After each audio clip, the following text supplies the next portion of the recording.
Urban settlement हम लोग अभी देख रहे हैं, ठीक है।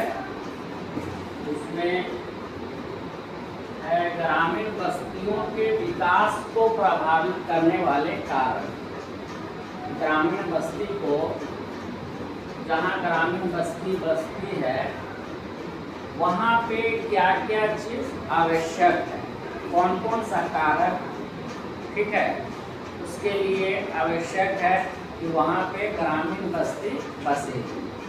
अब सभी जगह तो पॉसिबल नहीं है कि कोई बस्ती बस गया, है ना, सभी जगह पॉसिबल है। जैसे मान लो कहीं पे पानी का प्रॉब्लम है, जल है ही नहीं, रेगिस्तानी क्षेत्र है, वहाँ पे बस्ती संभव है नहीं है। जहाँ पे उपजाऊ भूमि नहीं है फिर वहाँ पे मानव नहीं बसना चाहेगा, ठीक है। तो इस तरह से कई फैक्टर है, कई कारक है ना, जिसमें मुख्य रूप से हम लोग 7 कारक को देखेंगे, फैक्टर को देखेंगे कि जिसमें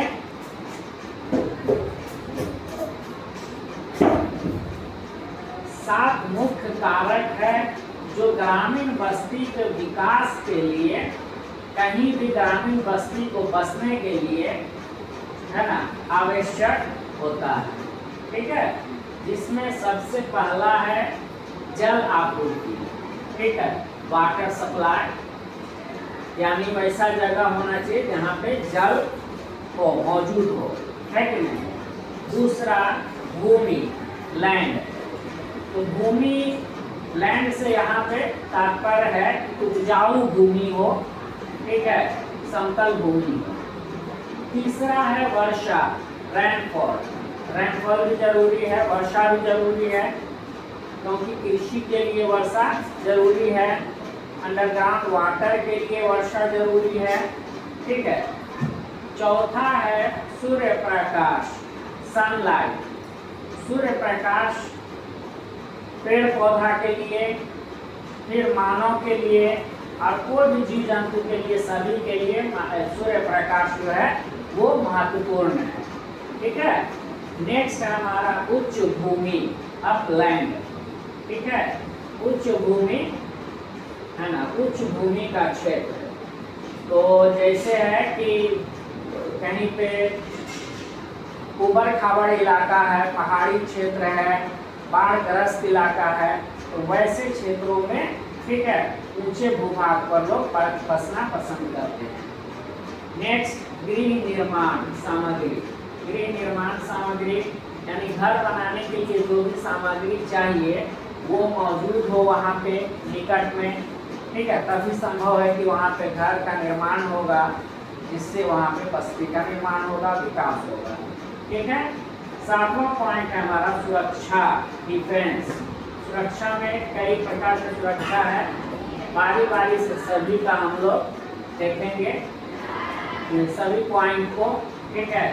जल आपूर्ति से क्या तात्पर्य है ना, भूमि, वर्षा, सूर्य प्रकाश, उच्च भूमि क्षेत्र, गृह निर्माण सामग्री, सुरक्षा, ठीक है। तो सबसे पहला पॉइंट हम लोग आते हैं जल आपूर्ति, ठीक है, वाटर सप्लाई। पहला पॉइंट में इस तरह हेडिंग लिखेंगे और पहला पॉइंट में हम लोग समझ लेते हैं, फिर बाद में लिखा दीजिए, ठीक है, एक एक करके समझ ले रहे हैं। पहला हमारा मेन बात है कि टॉपिक क्या है, टॉपिक को समझना महत्वपूर्ण है, ठीक है। टॉपिक हमारा क्या है, लोग टॉपिक ही नहीं समझ पाते हैं। तो टॉपिक है हमारा कि ग्रामीण बस्ती के विकास को प्रभावित करने वाले कारक, यानी वो कारक, वो फैक्टर्स जो किसी ग्रामीण बस्ती को किसी तरह से प्रभावित करता है, ठीक है, उन कारकों का हम अध्ययन कर रहे हैं, जिसमें मुख्य रूप से 7 पॉइंट हम लोग लिए हैं, 7 कारक हम लोग लिए हैं, ठीक है। बारी बारी से 7 का हम लोग अध्ययन करेंगे, जिसमें सबसे पहला और सबसे महत्वपूर्ण है जल आपूर्ति, वाटर सप्लाई। अब इसको समझना है कि किसी ग्रामीण बस्ती के विकास में, किसी ग्रामीण बस्ती के विकास में जल का क्या योगदान है, तो हम प्राचीन काल से ही देख रहे हैं कि कहीं पर बस्ती का विकास कैसे क्षेत्रों में हुआ है। तो प्राचीन काल से ये चीज देखा जा रहा है कि लोग वहाँ पे बसना पसंद करते हैं जहाँ पे जल मौजूद हो, ठीक है, जल का स्रोत हो, जैसे नदी, ठीक है, झील है, झरना है। तो ऐसे स्थानों पे मनुष्य बसना पसंद करते हैं प्राचीन काल से। इसका कारण क्या है, क्यों बसना पसंद करते हैं जल स्रोत के पास, नदी किनारे? तो इसका मुख्य कारण है कि मानव के लिए जीवन में जल का महत्व बहुत अधिक है। जैसे बिना जल का पीने का पानी, है ना, के लिए जल का आवश्यकता है, पहला पॉइंट। दूसरा, खाना पकाने के लिए, खाना बनाना है तो उसके लिए जल चाहिए, तो जल मौजूद निकट में रहेगा तो खाना बनाने में, पीने के लिए इसमें कोई परेशानी नहीं होगी। तीसरा, वस्त्र धोना, ठीक है, साफ सफाई के लिए।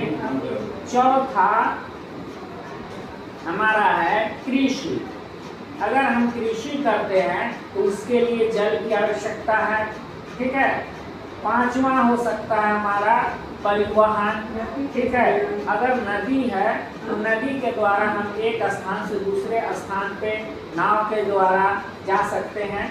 तो इस प्रकार हम परिवहन का भी ये प्रयोग करते हैं जल स्रोतों के द्वारा, नदियों के द्वारा, है ना। और उसके बाद हम ये भी कर सकते हैं कि खाने का, जैसे मछली हो गया, मछली पकड़ना, तो नदी अगर है, तालाब है, पोखर है, तो उससे मछली भी लोग पकड़ के खाने के लिए उसको प्रयोग करते हैं, ठीक है। सिंपल सी बात है। ये सब ये अपना मन में सोच कर हम पॉइंट बना सकते हैं कि जल स्रोत से हमको क्या क्या फायदा हो सकता है।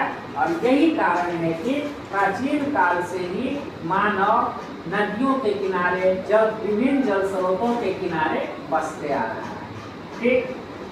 फिर है दूसरा पॉइंट हमारा भूमि। भूमि से क्या तात्पर्य है? भूमि से मुख्य रूप से तात्पर्य है कि ऐसी भूमि जो उपजाऊ हो, जहाँ पे कृषि की जा सके, है कि नहीं। अगर मान लेते हैं हम ऐसी जगह पे बसते हैं, एक गांव हो या बस्ती ऐसी जगह पे बसती है जहाँ पे कृषि संभव नहीं है, तो कृषि संभव नहीं होगा तो फिर उसको खाने के लिए खाद्य पदार्थ कहाँ से आएगा। तो मनुष्य ऐसा स्थान चुनता है जहाँ पे उसको कृषि भूमि, उपजाऊ भूमि मौजूद हो, ठीक है। फिर वो समतल भूमि हो, ठीक है, ताकि कृषि मुख्य रूप से मैदानी क्षेत्र, समतल क्षेत्र में अच्छा होता है, ठीक है। तो इसके लिए भूमि का भी एक महत्वपूर्ण रोल है ग्रामीण बस्ती के विकास में, ठीक है। तीसरा पॉइंट है हमारा वर्षा, रेनफॉल। अब वर्षा किस तरह से ग्रामीण बस्ती को विकास में प्रभावित करता है, वर्षा किस तरह से ग्रामीण बस्ती के विकास को प्रभावित करती है, तो उसमें हमको देखना है कि वर्षा का क्या काम है। मेन वर्षा से ही हम लोग जल प्राप्त करते हैं, है ना। तो मान लेते हैं अगर हम कृषि के लिए है तो वर्षा जरूरी है, ठीक है। अंडरग्राउंड वाटर, जो भूमिगत जल है हमारा, उसके लिए वर्षा जरूरी है।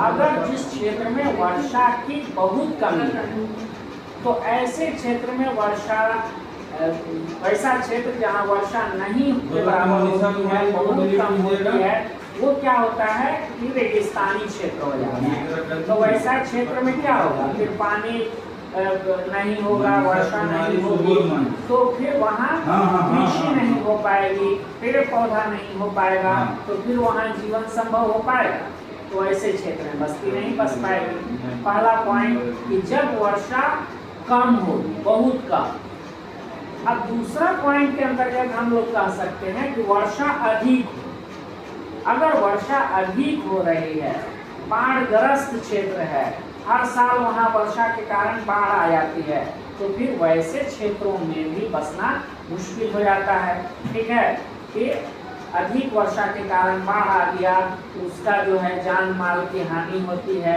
घर हो गया, मवेशी पाले रहता है वो हो गया, सब बह जाता है। ठीक है, तो ऐसे केस में है ना, वर्षा भी एक महत्वपूर्ण चीज है जो कि एक बैलेंस में हो, ना तो बहुत कम वर्षा हो और ना अधिक वर्षा हो। ठीक है, एक बैलेंस वर्षा एक हिसाब से हो। वर्षा होना भी जरूरी है, लेकिन अधिक ना हो और ज्यादा कम ना हो। इतना हो कि कृषि हम कर सके, हमारा अंडरग्राउंड वाटर का जो है वो लेवल मेंटेन रह सके। ठीक है, तो यही मुख्य हमारा वर्षा का काम है। सूर्य प्रकाश, सनलाइट। अब सूर्य प्रकाश बहुत महत्वपूर्ण है, क्योंकि हम जानते हैं कि पृथ्वी पे जीवन का जो मुख्य साधन है, मुख्य ऊर्जा का पृथ्वी पे जो स्रोत है, फाइनल स्रोत है, मुख्य स्रोत है, वो क्या है? सूर्य है। सूर्य है। पृथ्वी के जितना भी ऊर्जा है वो सभी सूर्य के ही द्वारा प्राप्त होता है। सब सूर्य के प्रकाश का ही परिवर्तित रूप है। ठीक है, अगर सूर्य को हटा दिया जाए तो सूर्य का प्रकाश जो है वो पृथ्वी पर नहीं आएगा, तो क्या होगा? यहाँ पृथ्वी पे जीवन संभव नहीं हो सकेगा। अब इसको हम इस तरह से समझे, सूर्य है, सूर्य से प्रकाश पृथ्वी तक आती है, उस सूर्य के प्रकाश से पेड़ पौधा ठीक है अपना भोजन बनाता है, और उस फिर भोजन बनाने से जो पृथ्वी हमारा है वो हरियाली होती है, और फिर उस पेड़ पौधा पे शाकाहारी जीव जंतु जो है वो आश्रित रहता है। शाकाहारी जीव जंतु उसी पेड़ पौधा को ही ना खाकर जीवित रहता है। फिर जो मांसाहारी जीव जंतु है वो शाकाहारी जीव जंतु को खाकर आश्रित रहता है, और एक फिर मनुष्य आता है लास्ट में जो सर्वाहारी है ना, मांसाहारी भी है और शाकाहारी भी है मनुष्य। तो उसको तो चाहिए कि अनाज भी चाहिए, पेड़ पौधा भी आवश्यक है, और जीव जंतु भी जरूरी है। तो अब यहाँ से हम समझ सकते हैं कि सूर्य प्रकाश अगर नहीं रहे कहीं किसी क्षेत्र में अगर सूर्य प्रकाश मौजूद नहीं रहे तो वहाँ पे क्या होगा? पेड़ पौधा का विकास नहीं ना होगा। जब पेड़ पौधा का विकास नहीं होगा तो कृषि का विकास वहाँ हो पाएगा? नहीं हो पाएगा। कृषि नहीं हो पाएगी, खेती नहीं हो पाएगी। जैसे जहाँ पे एक उदाहरण हम लेना चाहेंगे कि जैसे सूर्य का प्रकाश नहीं पड़ता है ध्रुवीय क्षेत्र में 6 महीना तक, ठीक है, रात ही रहता है, तो वैसा केस में उसको वहाँ उस क्षेत्र में सूर्य का प्रकाश पड़ ही नहीं रहा, सूर्य का प्रकाश नहीं जा रहा है, जिसके कारण उस क्षेत्र में प्रकाश संश्लेषण नहीं हो पाता है। अब प्रकाश संश्लेषण तभी होगा जब सूर्य का प्रकाश जहाँ पे उपस्थित होगा, मौजूद होगा। ठीक है, तो सूर्य का प्रकाश ही नहीं है तो उस क्षेत्र में, ध्रुवीय क्षेत्र में क्या होगा? प्रकाश संश्लेषण संभव नहीं। प्रकाश संश्लेषण संभव नहीं है तो पेड़ पौधा संभव नहीं है, पेड़ पौधा संभव नहीं है तो शाकाहारी जीव जंतु नहीं फिर वहाँ सर्वाइव करेगा, नहीं रहेगा। खाने के लिए उसको चाहिए ना पेड़ पौधा, घास हो गया, फूस हो गया, जो भी। तो जब वो चीज़ रहेगा ही नहीं तो शाकाहारी जीव जंतु मौजूद नहीं रहेगा। जब शाकाहारी जीव जंतु नहीं रहेगा तो मांसाहारी जीव जंतु भी नहीं होगा, और इस तरह से जब कुछ भी संभव नहीं है वहाँ पे तो मनुष्य कैसे निवास करेगा? नहीं करेगा ना। तो इस तरह सूर्य प्रकाश बहुत ही महत्वपूर्ण है, चाहे वो बर्फीली क्षेत्र, ध्रुवीय क्षेत्र के रूप में हम लोग समझें या पर्वतीय क्षेत्र है। तो पर्वतीय क्षेत्र में उस ढाल पे या उस क्षेत्र में मनुष्य बसना पसंद करते हैं जिस क्षेत्र में सूर्य का प्रकाश पड़े, नहीं कि उसके विपरीत में मनुष्य जो है बसना रहना पसंद नहीं करेगा जहाँ पे उसको सूर्य का प्रकाश नहीं मिलेगा। ठीक है। उसके बाद है हमारा 5वां पॉइंट, उच्च भूमि क्षेत्र, अपलैंड। अब यहाँ पे समझना है कि उच्च भूमि क्षेत्र का ग्रामीण बस्ती से क्या लगाव है, क्या संबंध है। तो उच्च भूमि का संबंध उस क्षेत्र से है जिस क्षेत्र में बाढ़ आने की संभावना रहती है। ठीक है। बहुत ऐसा क्षेत्र है ना जहाँ बाढ़ आता है। ठीक है। तो बाढ़ वाले क्षेत्र में मानव कैसे क्षेत्रों में, कैसे जगह पे बसना पसंद करें, ऊंचे भूमि पर। ठीक है। ताकि बाढ़ का जल जो है वो ऊंचे भूमि पर नहीं आता है, नहीं आ पाए। ठीक है। बाढ़ के जल से बचा जा सके, है ना। होगा ना। अगर हम ऊंचे भूभाग पर बसते हैं तो बाढ़ का जल अगर आता रहे तो नीचे से अपना निकल जाएगा। ठीक है। तो वैसे क्षेत्र जो बाढ़ग्रस्त इलाका है उसमें मनुष्य जो है उच्च भूमि पे बसना पसंद करते हैं। ठीक है। सिंपल है। नेक्स्ट पॉइंट हमारा है 6, छठा, गृह निर्माण सामग्री।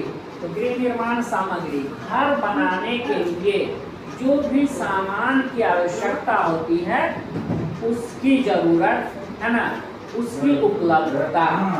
तो ये भी सिंपल सी बात है कि जहाँ भी मनुष्य बसना चाहेगा तो वहाँ पे आवास के लिए, घर बनाने के लिए जो भी चीज़ हमको चाहिए, जो भी चीज़ हमको चाहिए वो उपलब्ध होना चाहिए।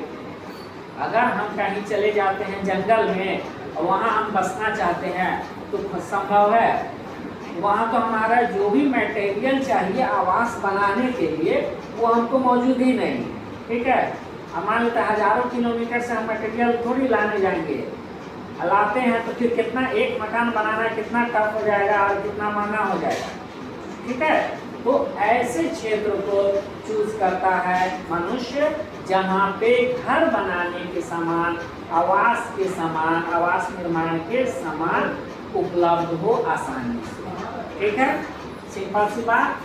और लास्ट 7वां पॉइंट है सुरक्षा, डिफेंस। ये तो बहुत जरूरी है।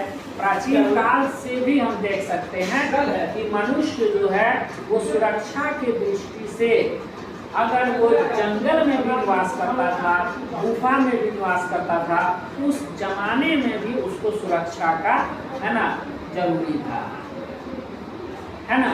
जैसे जानवर से उस समय मुख्य रूप से जानवर से, है ना, सुरक्षा जरूरी था।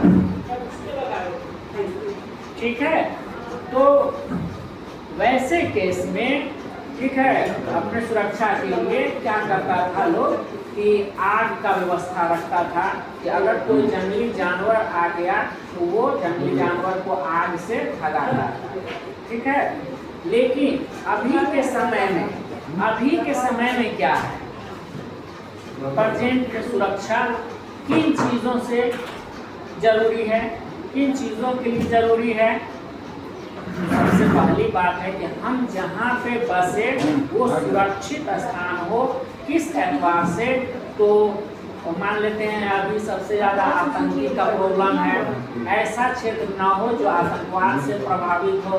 अगर आतंकी क्षेत्र में हम बस रहे हैं तो वहाँ हमारा जान का खतरा है। ठीक है। दूसरा है राजनीतिक प्रॉब्लम, राजनीतिक समस्या, वैसा क्षेत्र जो राजनीतिक से ज़्यादा प्रभावित है तो वहाँ भी मनुष्य सुरक्षित नहीं रह पाता है। ठीक है। तीसरा हो गया सुरक्षा का जो, है ना, बहुत सारा कारण होगा, 2-3 इस तरह से हम लोग अपना समझ लें। ठीक है। ये इसमें हमारा सुरक्षा की दृष्टि से आतंकवाद हो गया, राजनीतिक मसला हो गया, या फिर चोरी डकैती, इन चीजों से हम सुरक्षित रहें, ऐसे जगह पे हम बसना पसंद करेंगे। ऐसे जगह पे गांव बसना, गांव का विकास होगा। तो उसके लिए क्या है कि एक गांव के रूप में, एक समूह के रूप में बसना पसंद करेगा, बसेगा, ठीक है, मनुष्य, ताकि वहाँ में सुरक्षा, है ना, विभिन्न तरह का चोरी हो गया, डकैती हो गया, उस सब के लिए तो जरूरी है कि एक समूह में हम बसे। अगर एक मनुष्य कहीं एकांत में जाकर घर बसा कर रहे तो अभी पॉसिबल है? नहीं पॉसिबल है, तुरंत उसके साथ कोई नया कुछ हादसा हो सकता है कि नहीं? तो इसके लिए सुरक्षा वेरी इम्पोर्टेंट है, महत्वपूर्ण है। किसी देश के सीमा पे हम हैं तो वहाँ सीमा के पास जो है दो देश के बीच में विवाद का कारण बन जाता है। जैसे अभी तत्काल में देखो कि हिंदुस्तान और पाकिस्तान का जो मसला है उलझा हुआ है, तो जो भी बॉर्डर पे है, चाहे वो पाकिस्तानी बॉर्डर पे हो चाहे हिंदुस्तानी बॉर्डर पे हो, दोनों क्षेत्र के जो ग्रामीण लोग हैं आज भारी समस्या से गुजर रहा है, अपना गाँव घर छोड़कर अलग जाना पड़ रहा है उसको।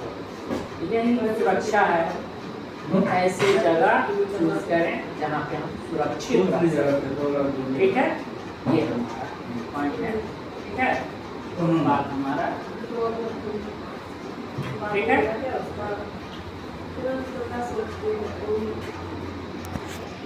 चलो अब हम लोग